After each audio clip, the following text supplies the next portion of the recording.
And U.S. President-elect Donald Trump told a pre-inauguration rally that he would halt the invasion of immigrants at the border as he promised to fix every single crisis facing the nation.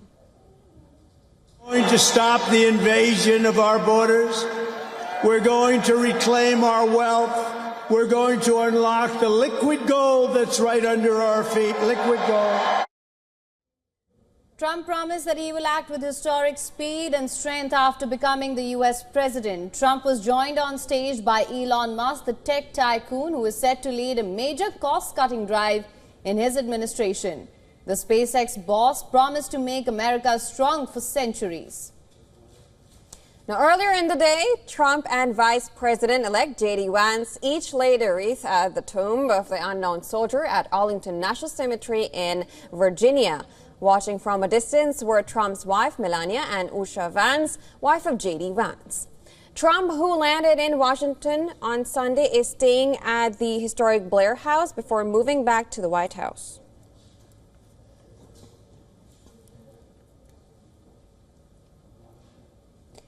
Now, Blair House is larger than the White House itself, with 119 well-decorated rooms dedicated to welcoming foreign leaders or providing a venue for high-stakes diplomatic talks. The inauguration day will start with morning worship service, followed by tea at the White House. The swearing-in will follow. Trump will be administered the oath of office by U.S. Supreme Court Chief Justice John Roberts. The swearing-in ceremony has been moved inside due to dangerously cold weather forecast for Washington. It will be for the first time in 40 years that a president would not be sworn in on the Capitol steps. The U.S. Capitol Police said that outside ticketed areas at the Capitol would be closed due to the extremely cold weather. So even if people wanted to gather there as Trump takes oath inside, they won't be allowed to do so. The inauguration will be followed by a luncheon with orchestral and celebrity performances. Extravagant balls mark the end of the big day.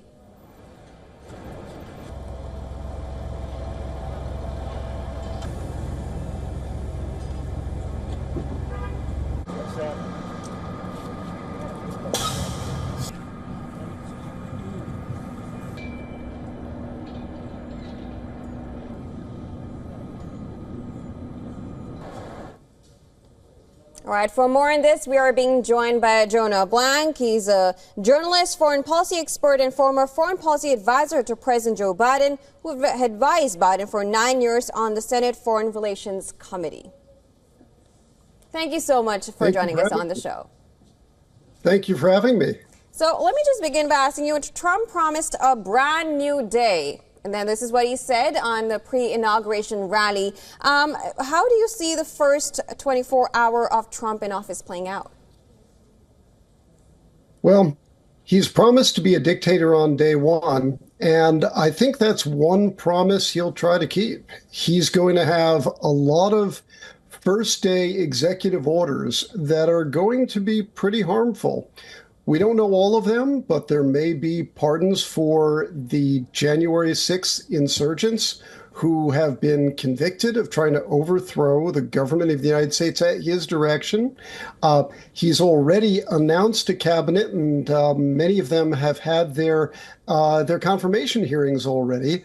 This is a cabinet of billionaires who are, in most respects, the most unqualified and dangerous cabinet in recent memory. We don't know exactly what he's going to be doing, but we saw what he did with his 4 years in power, and the next 4 years are likely to be even more dangerous. Absolutely, Mr. Blanken. Just to take that point further, in fact, I was just going to come to this. He's promised a lot of day one items that are on his agenda when he takes office. We know that there are a lot of geopolitical as well as domestic issues that loom. Israel-Gaza ceasefire is in effect. Now, when it comes to domestic issues, how do you think Trump will deal with immigration? At the MAGA rally, of course, he said, by the time the sun sets tomorrow, the invasion of our country will have to come to a halt. So what do you think the first 24 hours of him in office are going to look like? Well, most of the things that Trump says are lies. We know that. So there certainly will be nothing of the magnitude that he's suggesting about immigration from day one. It's simply a logistical impossibility. but he probably is going to start rounding up immigrants. Presumably, he'll start with undocumented ones.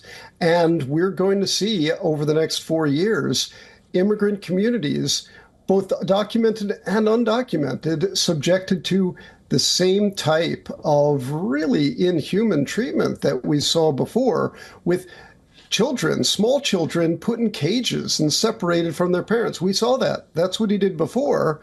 Now it's going to be even more, even more cruel and inhuman.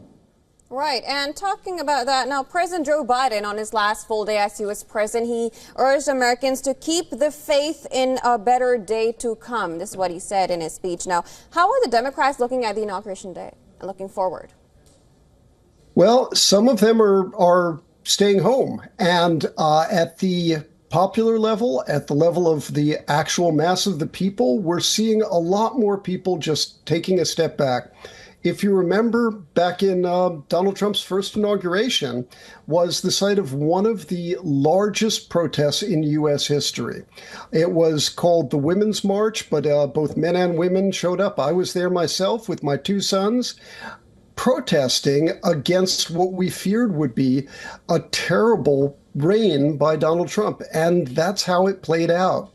This year, there's no protest on even close to that level because most people are simply saying, we can't do this anymore by just going out and protesting. We have to take a step back and try to have a resistance for the longer term. Right, Mr. Blank, just coming back to a point that you'd made earlier, and this is in fact something that we've been discussing as well. Trump has also promised that he will end the Russia-Ukraine war again within 24 hours. So that being said, when we talk of logistical challenges, do you think this is again just one of his big campaign promises? Are we going to see any headway in that as well? Well, that, of course, is another lie. He's certainly not going to do anything in the first 24 hours. The bigger danger, though, is that he plans to bring about an end to this campaign simply by forcing Ukraine to surrender to invasion by Vladimir Putin. The Ukrainian people have made clear for the past, now it's almost 3 years, actually even much longer if you take the start point be from the invasion of Crimea, that they are not willing to accept invasion by a more powerful neighbor. And their fight has been enabled by the entire world community. This has really been a battle for democracy and for freedom. And Trump is made very clear he's going to cut that off and just force the Ukrainians to accept whatever Vladimir Putin gives them. Absolutely. Now, these international issues, domestic issues, of course, we're going to be looking at how it all plays out starting on the inauguration day. But thank you so much, Mr. General Blank, for joining us and giving your perspective on the story. Thank you so much for having me.